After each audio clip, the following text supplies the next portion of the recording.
From the Soapbox is the official podcast for the American Animal Hospital Association's digital newsroom, Trends. Here, we take inspiration from the familiar soap notes, but instead of looking at the condition of a patient, we're diagnosing and discussing the state of the veterinary industry. We'll chat about the challenges, trends, and innovations shaping the veterinary world with voices from across the community. I'm your host, Dr. Emily Singler. Thanks for listening. Hey everyone, welcome to another episode of From the Soapbox. My guest today is Steve Feldman, president of the Human Animal Bond Research Institute, an animal lover and an expert in public affairs and communication. He has led the Human Animal Bond Research Institute, or HABRI, since its inception 11 years ago, funding research that strengthens and promotes the human-animal bond and educating veterinary teams and others about the importance of this bond. I got to ask him about some of the latest research projects that HABRI is funding, which cover everything from the relationship between understanding pet behavior and accessing veterinary care, dogs' roles in supporting maternal mental health, and current trends in pet-friendly housing. We also touched on the Human Animal Bond certification that HABRI offers, who is eligible for it, and where to find it. And Steve gave a great reminder on the importance of always acknowledging the human-animal bond to clients in the exam room. Let's get into it. Here's my conversation from the Soapbox with Steve Feldman. Okay, Steve Feldman, thank you so much for joining me here on the podcast. Excited to have you here with us. I'm excited to join you. Thanks for inviting me. Yes. So I know I heard from my colleague, Kristen Seymour, that you spoke with her several months ago, and she came away from that conversation very excited about everything that you were sharing with her. So I've been looking forward to this conversation and learning more about some of the human animal bond research that's going on currently for a while now. So I'm glad we're finally here together. I'm excited to be here. Yes. Well, just like I like to do with most of our guests, I'd love to just, before we kind of dive into all the research, learn a little bit more about you, sort of how you got to be a part of do you pronounce it HABRI when you talk about it? Human Yes. Animal Bond Research Yeah. Institute? Okay. Yes. All right. In my head, that's how I've always read it, but glad to hear I wasn't off on that. You know, kind of where you started, how you came to be a part of HABRI. I'm assuming you're a lover of animals, but love to hear any parts of that journey. Well, I do love animals. I'm not a veterinarian. I don't know if I'm smart enough or strong enough to be a veterinarian, but I'm so excited to work with a lot of veterinarians. My background is a little bit different. I started, my first real job was on Capitol Hill as a staffer in the United States Senate. And then I went to a public affairs firm doing, communications work. And by happenstance, I started working with the Indianapolis Zoo, the U.S. Fish and Wildlife Service, the National Park Foundation. So I developed this wildlife conservation specialty. And that led me then to become the head of communications for the Association of Zoos and Aquariums. And so that's how I ended up in the animal world. And so while I was the spokesman for zoos and aquariums, my family got to have all these amazing experiences. So we swam with dolphins and we hand-fed giraffes and rhinos and porcupines and you name it. And so I got to have all these wonderful experiences and really instill a love of animals in my children, which I think is really important. And then that led me to the Human Animal Bond Research Institute.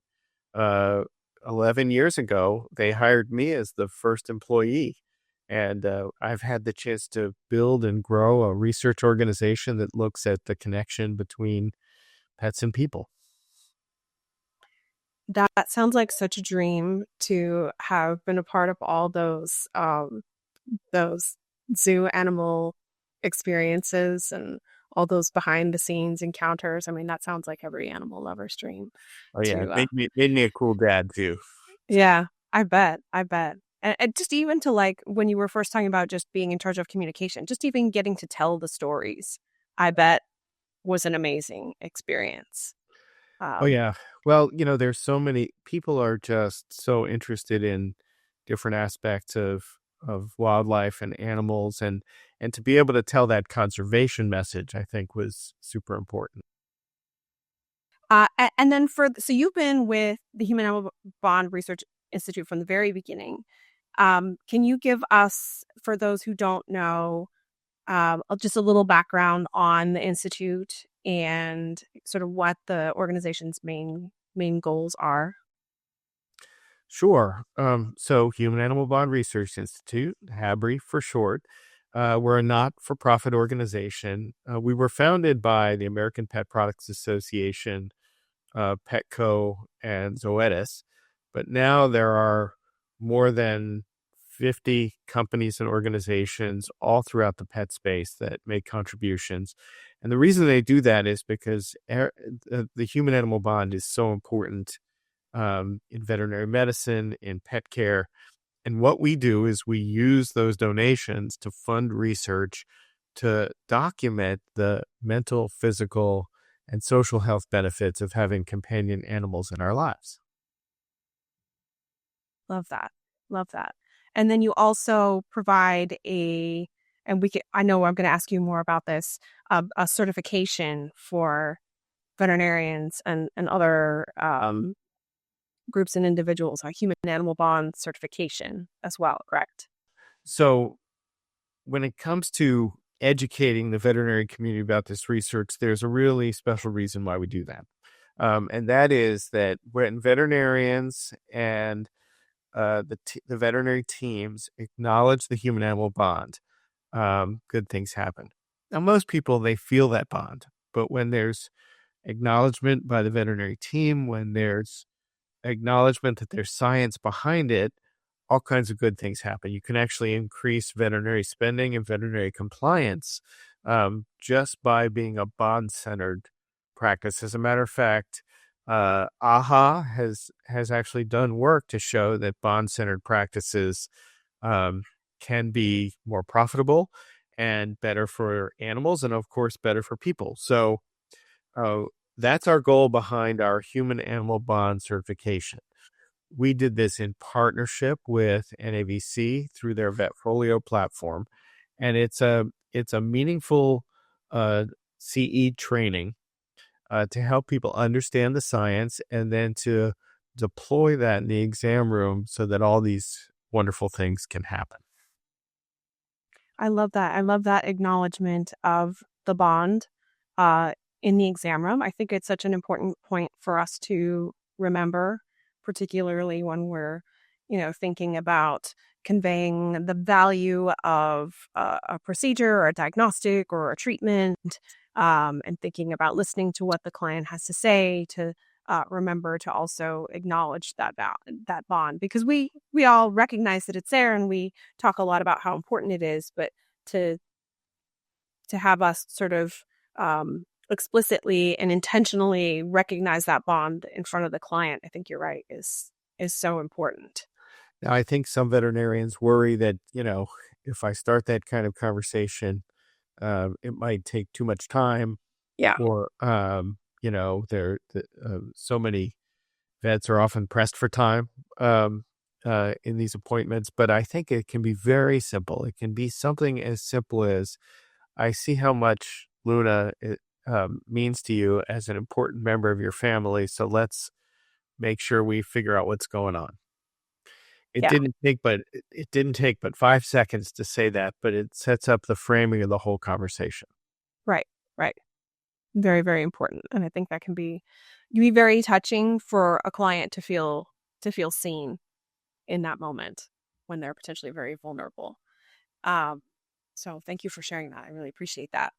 I know, obviously as a research institute, you are funding or participating as an organization in many different types of research projects related to the human animal bond. So I'd love to ask you about some of those today so that our listeners can learn more about some of your current or recent projects. Well, Um, we have funded 63 research projects, and we're gonna be funding even more later this year. Every year, we evaluate proposals from researchers all over the world, and we have a really great expert scientific advisory board that helps us pick the best and most meaningful projects to fund. And so I'm excited to talk about those projects with you. Yes. Oh, wonderful. Okay.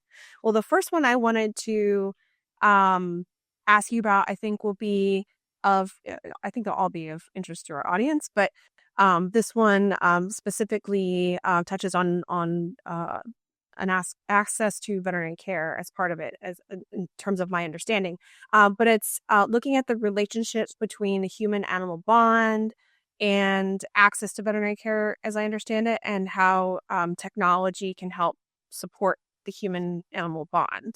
Let me know if I got any of that Well, wrong. But can you share some of the details and maybe better explain that well, than the way I actually, just did? we did this um, amazing research survey with in partnership with the folks at Chewy, and our goal was to look at um, sort of the pain points in veterinary medicine and how potentially those could be addressed, and including through technology. Um, so it turns out that the bond is incredibly strong.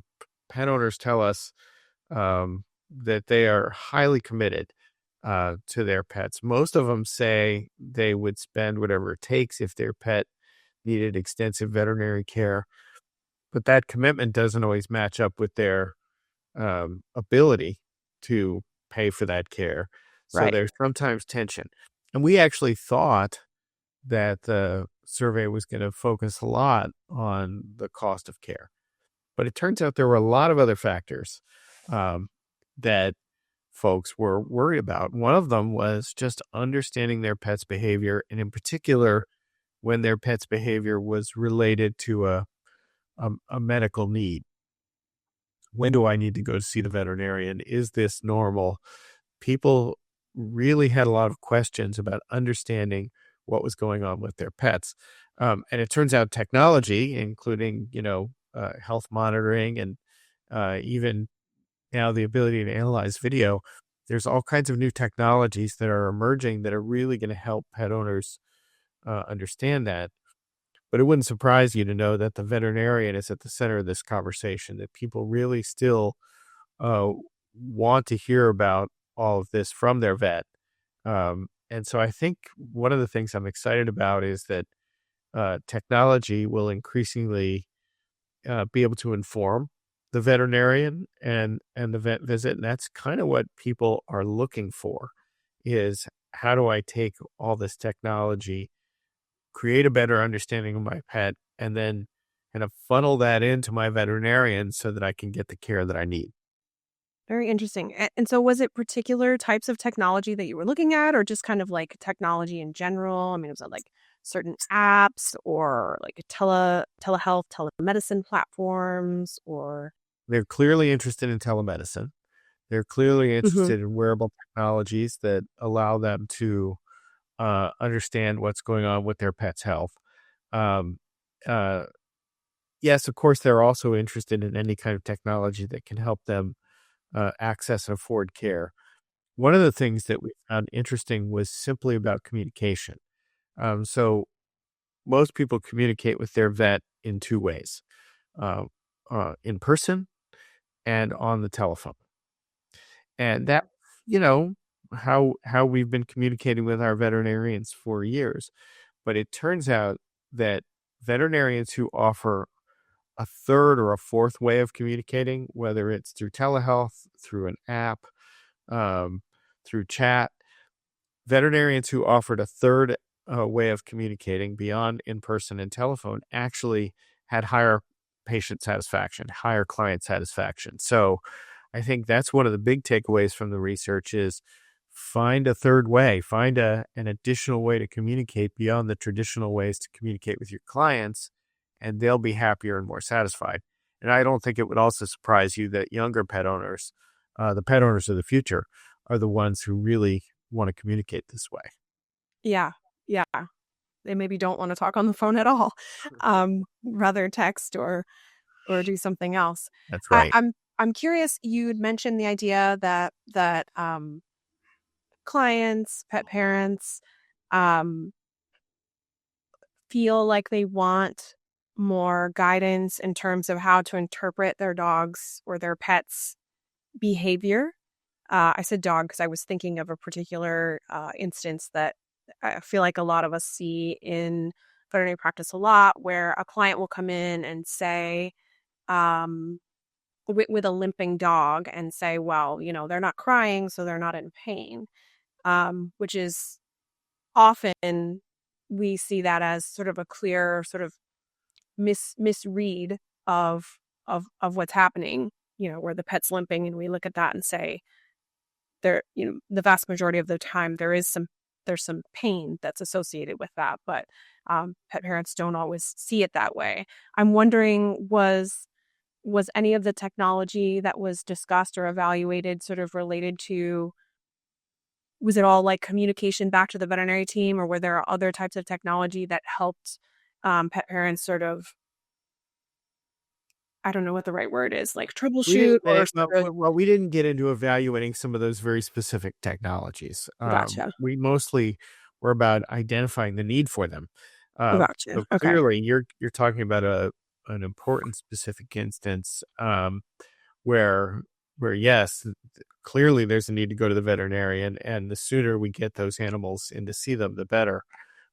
So if we can facilitate that through technology, whether it's communication based or some other way to understand pain in our pets, I think that's super important. But we didn't go into kind of down to that granular level. But it sort of establishes the need to continue to explore the field, perhaps through future research projects, I would imagine. Anything else? Is there anything unexpected that you found in this particular study? One of the number one things that we found was people really didn't want to leave their pets at home for long periods of time. We had that on our list of things that, and I didn't expect that to be the number one thing, but it was leaving my pet for an extended period of time. So I think what that's going to drive is ways to monitor our pets when we're away. It's going to Hmm. drive more pet friendly workplaces, so we don't actually have to leave them behind.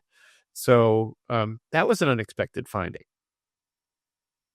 Yeah, yeah. I mean, I know that we definitely see that with certain, we be out and about and see people out with their pets. But that's interesting that it is such a. I didn't think of that as being such a largely held um, need, I guess, among the pet owning population, is You that know, that there are maybe so many pet parents who feel like they would like to be with their pets more of the time, who would like to have them with them when they're not at home. that's one of the reasons we think why there's such a growing number of multi-pet households. Um, the latest American Pet Products Association Pet National Pet Owner Survey showed well over 60% of households with pets have more than one pet. So it's not just the family dog or the one cat. There's so many households that have multiple pets, and part of it is we don't want them to be alone if we have to leave the house. Yeah, we want them to keep each other company. Exactly. Yeah, that's very, very sweet. Well, I'm be interested to see what kinds of advances and what kinds of new ideas come from this information. So this, has this study been published? Is it available to It is available, and we the also public? worked with the folks at Chewy to create something called the Bond Factor. It's a tool for veterinarians to really help understand and apply this research.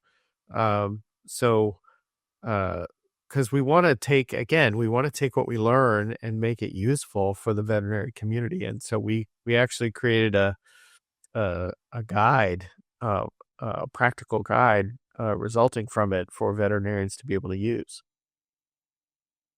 Awesome. And that's available on your website? Yes, and on the Chewy website. I'll Okay, make sure you have the link. perfect. Thank you.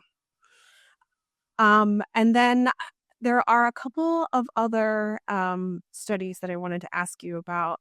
Another one, I'm very personally interested in, but I think it'll also, um, I think I'll share that interest with a lot of other members of our profession.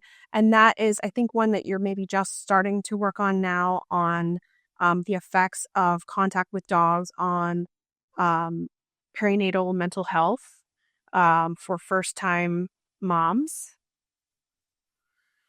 Well, you literally wrote the book on this topic. So I knew you were going to ask me about it. And you know more about this than I ever will be able to. But yes, we are funding at Colorado State. This is a really understudied area. It's a study looking at human dog interaction for new mothers. We're recruiting 150 new moms with children under a year old, and we're going to look at their interactions with their dogs, and with the hypothesis that those dogs actually can provide a lot of support for new moms. I don't know that that's the common narrative. A lot of pet families think they have to choose between the child and the pet.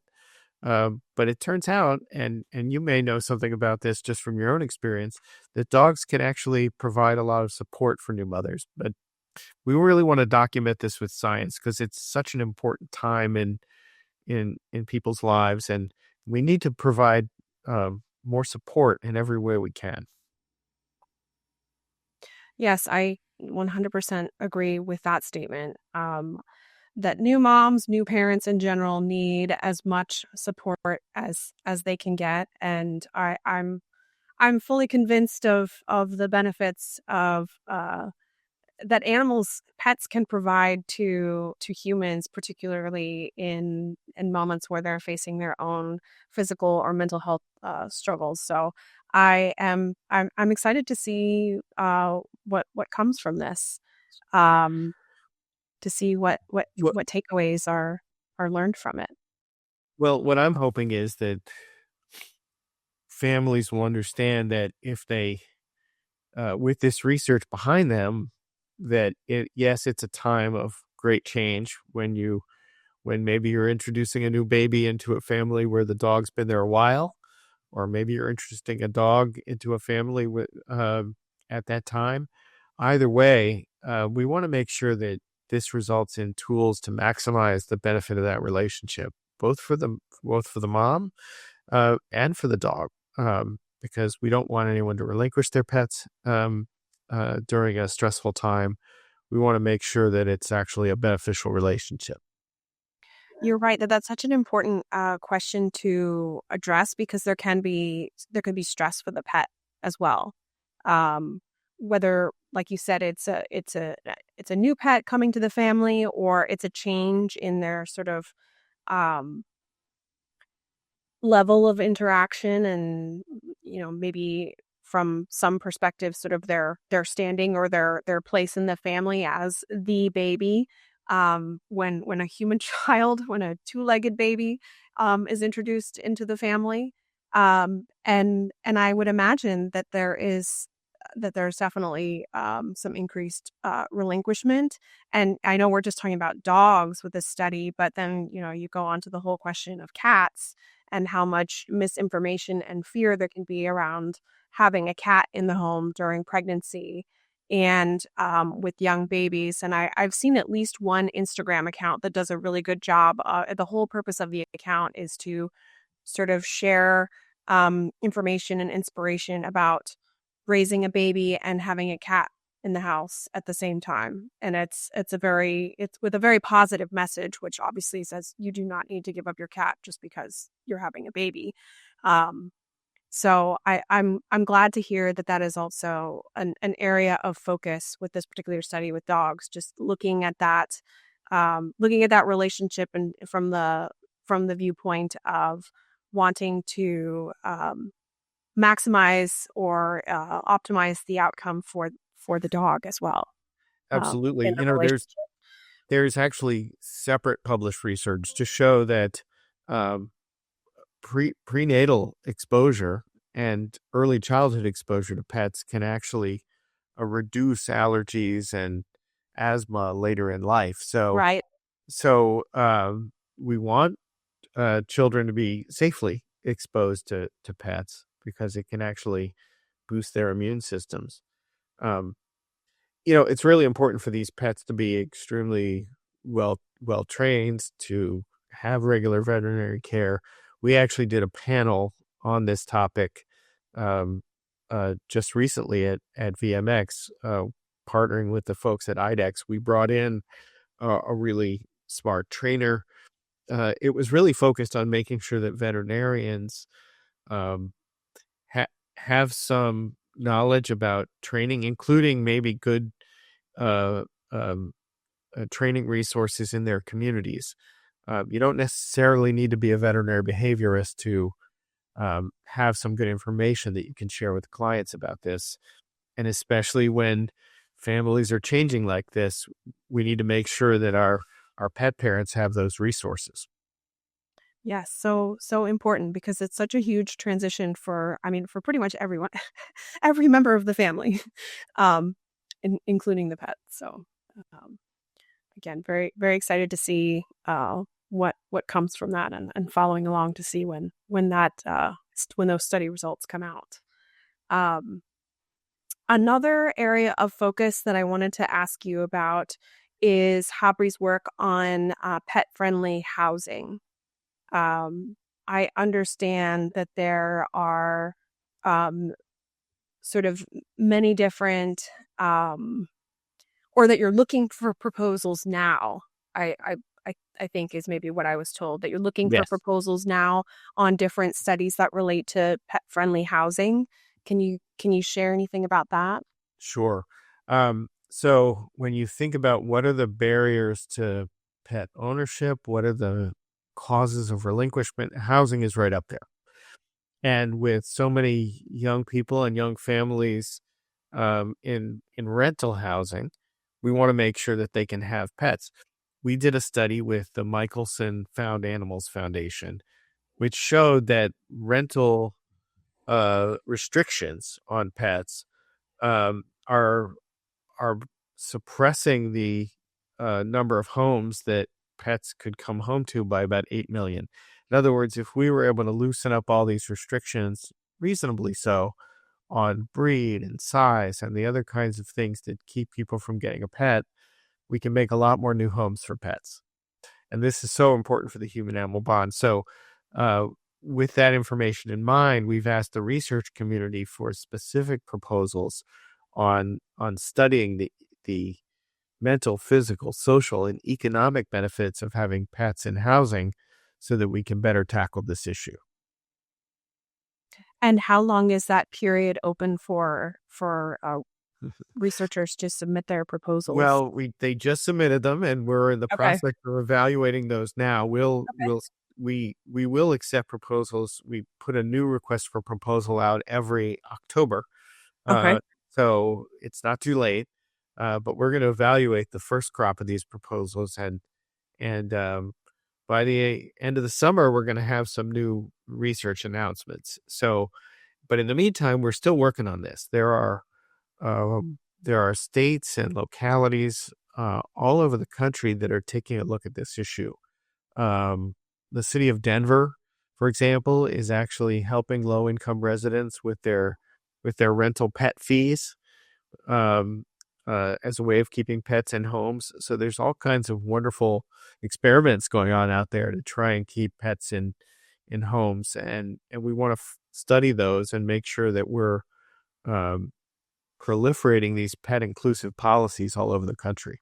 I love that. I love that. 'Cause I know like you said, every municipality is different in terms of what kind of restrictions are in place, and sort of every community, whether it's HOAs or apartment communities or low income housings, different in terms of what they'll allow. And, um, we know that it's so important for humans of all walks of life and in all situations to be able to share their life with a pet if that's something that they would like to do. this is super important for veterinarians to understand this issue, not only because they love pets, but because often veterinarians are actually asked for recommendations or health certificates for pets as they go into new rental housing. So I think it's really important for vets to understand this issue and to be advocates for pet inclusive housing, and they probably see requests like this all the time. So we just want the veterinary community to be aware of it and supportive as we pursue these policies. Yeah, wonderful. And I'm also thinking, I mean, you never know who out there within the veterinary community might be interested in being a part of some of this research or submitting their own proposal, depending on who they're working with and what their other training um, might consist of. So um, excited for others to know that this research is happening and that there are opportunities to potentially get involved and be a part of it if someone wants to submit a proposal. Absolutely. There's lots of veterinarians who have a lot to contribute to this research, and we want to see more proposals from the veterinary research community, because we feel that the veterinarians are not only important recipients of this research and message on the human animal bond, they're important participants and communicators of the bond throughout society. Absolutely. Yes, I think we have a very important role to play in all of that. So, I'm glad to hear you share that too, so that those who are maybe thinking about it can feel inspired to maybe put their hand in and be a part of it. And then I wanted to get back to something that I asked you about a little bit earlier, and it's the human animal bond certification that you explained. And my understanding is that so it's available to veterinarians, but it's also available to others and potentially to some companies can complete the certification. Can you help us understand that? Sure. So first of all, veterinarians, vet techs, uh, practice managers, I think anyone in the profession would find this to be a really useful course. As a matter of fact, Zoetis has provided a sponsorship to make this certification free for veterinary technology students and for veterinary medical students. So any student out there who's listening can actually sign up and take this class for free thanks to that sponsorship. So we're really excited about that. Um, Amazing. and so how does a company become human animal bond certified? Well, number one, they should sponsor the research. They should be committed to the human animal bond. Um, Number two, they should support the course. One of the reasons why the course is either free or very affordable for people is because companies actually sponsor the course. A lot of animal health companies really believe in the human animal bond. And then the third thing that these companies need to do is, um, third thing these companies need to do is actually train their own people. Um, Whether it's training their on-staff veterinarians, or we even have a 1 hour short training for like sales teams and other non-veterinary professionals. So when a company sponsors the research and sponsors the education and trains their own people, that's pretty meaningful. And we will designate those companies as human animal bond certified companies. And as a matter of fact, there are several companies that you might know about. Um, we have announced that Verbac has become a human animal bond certified company. Zoetis is a human animal bond certified company. DECRA was announced earlier this year as a human animal bond certified company.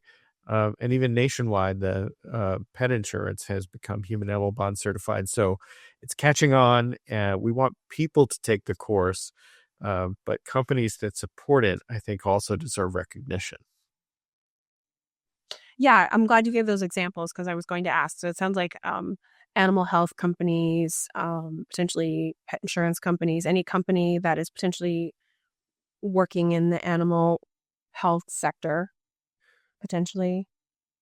Right, and if a majority of the professionals in a clinic go through it, we can even designate a clinic as human animal bond certified, and I think that would be we'd love to see more human animal bond certified clinics. I think, so many AHA certified clinics out there would really benefit from even layering on human animal bond certified on top of that. Yeah, I agree. I think that would be very powerful. Um, I'd love to see that because, as you mentioned, it's um, such an important skill to have to be intentional about um, understanding and communicating and promoting the human animal bond. One of So, the one of the best compliments that I ever received for this course was a veterinarian who walked up to me and said that taking this course had helped her reconnect with her purpose. oh, Uh, and so I go, oh that's my god, beautiful.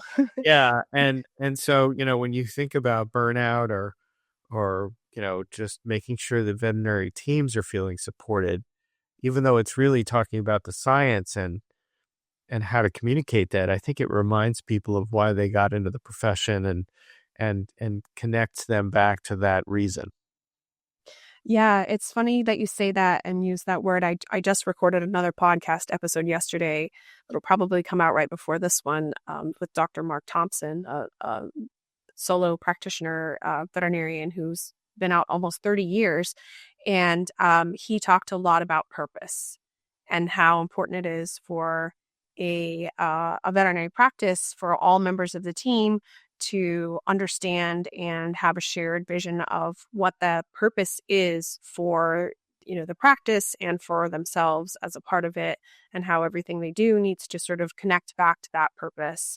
And just like you, he shared about how important it was for him in to be able to get in touch with that purpose and work towards it in terms of addressing his own burnout within the profession, and keeping so many people, good members of his team, to stay around for a really long period of time, which he's been very successful at doing because they all understand that purpose. They've all contributed uh, to the formulation of it, and they all buy into it. So um, yeah, but that's such a beautiful sentiment, and I agree. I mean, I think maybe a lot of us have that.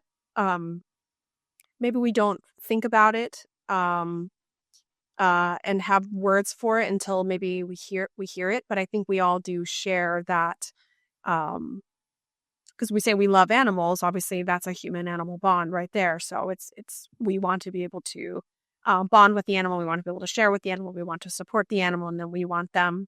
Um, to feel that love that we have for them and to feel that we are caring for them. So we have that, and just to be able to feel connected to that, I think is so important. Um, so thank you for sharing that little story. I appreciate it. Well, I really appreciate the time that you've spent with me today, and I'm excited to hear more about some of this research as it continues to come out, and for others to go check out your website and check out everything that you have going on, and maybe some of your previous research. Um, but I'd love to ask you before we kind of finish our conversation today, if there's one thing you'd like to share in terms of what you're excited about within the field of veterinary medicine. Well, I've been pondering this question and I'm so glad you asked me that. Um, so first of all, it's been one of the great honors of my life to be able to interact with so many veterinarians and so many students of veterinary medicine who are just amazing people. And so the thing I'm excited about when you think about the future of veterinary medicine is just it's the people, and maybe it's always been this way, but that's something that's just incredible for me. And then when you combine that with all the new developments in how to treat our pets, how to care for our pets, the new drugs, the new therapies, I think from a pet parent point of view, there's never been a better time to be a pet owner. And so when you combine the technology developments with just kind of the heart and soul of the profession, which are its people, I'm just very optimistic. I love that answer. Hopefully all of the students and the younger members of our profession out there listening really take that to heart, that there are so many of us out there who are so grateful for you and all of the excitement that you are bringing to the future of our profession. Because I agree wholeheartedly with that sentiment. It's so important. Well, I think you're also an inspiration for this profession, and in terms of your advocacy for balance and for well-being, and for supporting moms. Um, so I'm grateful for everything you're doing. Oh, thank you. That's very kind of you to share. Very happy to be doing it. Well, I have loved this conversation, and I'm so glad. Thank you for spending time with me and for sharing more about some of the wonderful work that HABRI is doing. Do you have any final thoughts that you'd like to share with our listeners, or just ways for them to follow along with the work that you're doing? Well, first of all, yes, please come to habri.org. If you're curious about this research, or maybe even wanting to get involved in research, we have a lot of information for you. Um, and then second of all, I would say, um, you know, take the time to acknowledge the bond, whether you go through the training or not. Just pause every day and reconnect with your own purpose, and then make sure that you're connecting with your clients on that level. I think just wonderful things happen when we take a breath and do that. And so that's what I would urge everyone out there practicing veterinary medicine to do. And I know so many of you do it every day, but hopefully that's something that we can all remind ourselves even more. It's such an important thing to remember. I appreciate you bringing us back to that. Thank you so much for your time today, and looking forward to everyone getting to hear this conversation. It's such a pleasure to be with you. And when we finish some of this research that we've been talking about, I hope you'll have me back so we can talk I about would it love even that. more. Love to have you back on to talk more and hear what you've learned. Thank you so much.